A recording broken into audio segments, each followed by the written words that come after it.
চলচ্চিত্র, টিভি, নাটক ও ওয়েব সিরিজে সফলতার পর মেহজাবিন চৌধুরী এবার বড় পর্দায়।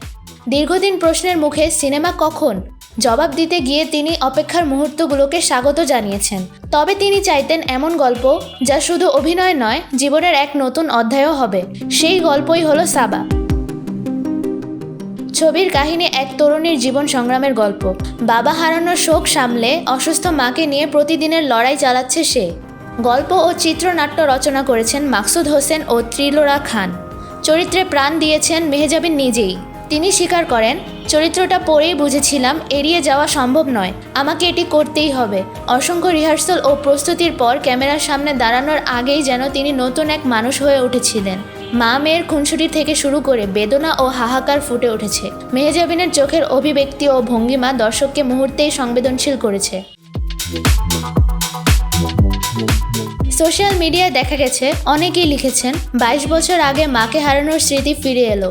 মায়ের চরিত্রে আছেন রোকেয়া প্রাচী, অঙ্কুর চরিত্রে মোস্তফা মনোয়ার।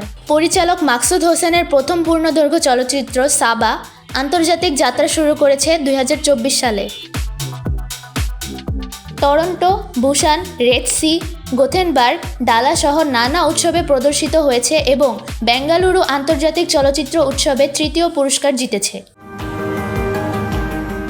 মেহজাবিন বলেন, দর্শকের আবেগ একে অন্যের সঙ্গে একই। গল্প, চরিত্র সবাইকে ভাবায়, কাঁদায়। মেহজাবিনের মতে সাবা শুধু সিনেমা নয়, এটি মা সন্তানের চিরন্তন বন্ধন, যা পর্দায় জীবন্ত হয়ে ফুটে উঠেছে। পূজা উপলক্ষে মুক্তির মাধ্যমে দেশের দর্শকও এবার এই আবেগের অংশ হতে পারবেন।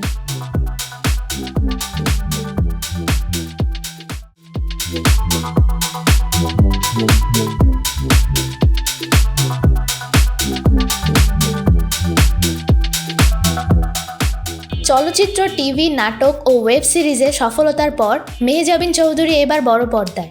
দীর্ঘদিন প্রশ্নের মুখে সিনেমা কখন জবাব দিতে গিয়ে তিনি অপেক্ষার মুহূর্তগুলোকে স্বাগত জানিয়েছেন। তবে তিনি চাইতেন এমন গল্প যা শুধু অভিনয় নয়, জীবনের এক নতুন অধ্যায়ও হবে। সেই গল্পই হলো সাবা।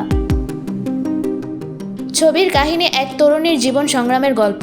বাবা হারানোর শোক সামলে অসুস্থ মাকে নিয়ে প্রতিদিনের লড়াই চালাচ্ছে সে। গল্প ও চিত্রনাট্য রচনা করেছেন মাকসুদ হোসেন ও ত্রিলোরা খান। চরিত্রে প্রাণ দিয়েছেন মেহজাবিন নিজেই। তিনি স্বীকার করেন, চরিত্রটা পড়েই বুঝেছিলাম এড়িয়ে যাওয়া সম্ভব নয়, আমাকে এটি করতেই হবে। অসংখ্য রিহার্সাল ও প্রস্তুতির পর ক্যামেরার সামনে দাঁড়ানোর আগেই যেন তিনি নতুন এক মানুষ হয়ে উঠেছিলেন। মা মেয়ের খুনসুটি থেকে শুরু করে বেদনা ও হাহাকার ফুটে উঠেছে। মেহজাবিনের চোখের অভিব্যক্তি ও ভঙ্গিমা দর্শককে মুহূর্তেই সংবেদনশীল করেছে। সোশ্যাল মিডিয়ায় দেখা গেছে, অনেকেই লিখেছেন 22 বছর আগে মাকে হারানোর স্মৃতি ফিরে এলো। মায়ের চরিত্রে আছেন রোকেয়া প্রাচী, অঙ্কুর চরিত্রে মোস্তফা মনোয়ার। পরিচালক মাকসুদ হোসেনের প্রথম পূর্ণদৈর্ঘ্য চলচ্চিত্র সাবা আন্তর্জাতিক যাত্রা শুরু করেছে 2024 সালে। Toronto, Busan, Red Sea, Gothenburg, ডালা সহ নানা উৎসবে প্রদর্শিত হয়েছে এবং বেঙ্গালুরু আন্তর্জাতিক চলচ্চিত্র উৎসবে 3য় পুরস্কার জিতেছে। মেহজাবিন বলেন, দর্শকের আবেগ একে অন্যের সঙ্গে একই। গল্প, চরিত্র সবাইকে ভাবায়, কাঁদায়। মেহজাবিনের মতে সাবা শুধু সিনেমা নয়, এটি মা সন্তানের চিরন্তন বন্ধন, যা পর্দায় জীবন্ত হয়ে ফুটে উঠেছে। পূজা উপলক্ষে মুক্তির মাধ্যমে দেশের দর্শকও এবার এই আবেগের অংশ হতে পারবেন।